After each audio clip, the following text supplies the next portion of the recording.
Luxembourg 0-3 Republic of Ireland, ROI end qualifying on a high. Shane Duffy, Chiedozie Ogbene and Callum Robinson got on the scoresheet as the Republic of Ireland breezed past Luxembourg to secure third spot in Group A. This was only Ireland's second competitive victory from their previous 15 games. They finished third in their group behind Serbia and Portugal. Stephen Kenny's future is set to be discussed, and Ireland's positive end to the campaign boosted his hopes of keeping his job. Luxembourg played a significant part in that dreadful start when they won 1-0 at the Aviva Stadium in March, but although they had a goal correctly chalked off with the score at 0-0, they rarely threatened a repeat in front of a capacity crowd of 9,268 at their new stadium. In front of FIFA President Gianni Infantino, who was booed loudly by the crowd, and Luxembourg's Grand Duke Henry, it was Luxembourg goalkeeper Ralph Shawn who was first into the action, diving to his left to palm away Robinson's dipping 9th-minute strike after the excellent Ogbene had been played into space down the right and delivered an inviting cross.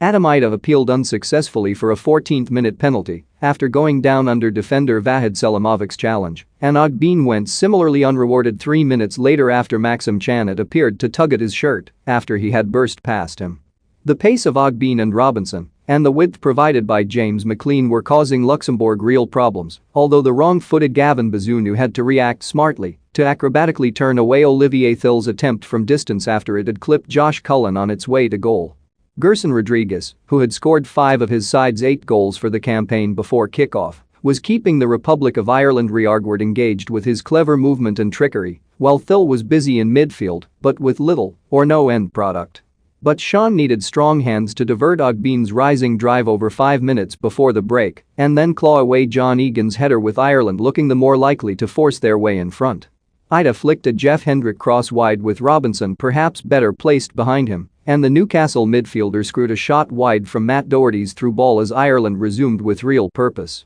Doherty blasted high and wide from long range with the momentum increasing, although it might have died with 54 minutes when the home side thought they had taken the lead. Daniel Sinani was well into his celebration after thumping Laurent Jan's cross past Bazunu, but Hungarian referee Thomas Bogner ruined his evening by blowing for a foul on Duffy by substitute Maurice Deville during the build-up. Luxembourg's misery increased 22 minutes from time when, after Selamovic had been penalized for a foul on substitute Jason Knight, he then got his head to Josh Cullen's free kick but could only help it on to Duffy at the far post, and he powered it into the net from point-blank range. It deepened 7 minutes later when Hendrick picked out Knight's run into the box and he audaciously back-heeled it square for Ogbene to lift the ball over the advancing Shawn and was complete with